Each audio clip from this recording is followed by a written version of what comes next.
Pagpakain na ng baboy. Kasi gutom na ang baboy. Ayan. Malaki rin na aming alagang baboy. Nagagawan pa sila, oh.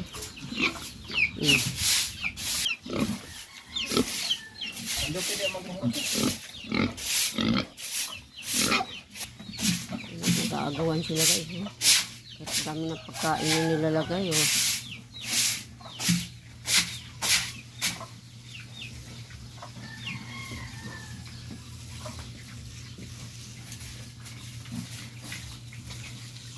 Pag-aalaga ng baboy kaya malinis at lagi silang paliliguan para malinis, presko.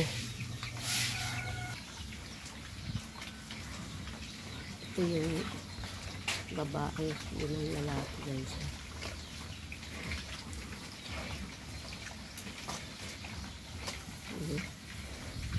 Higa, ano, iba klase itong baboy ito. Kumakain, nakahiga, oh.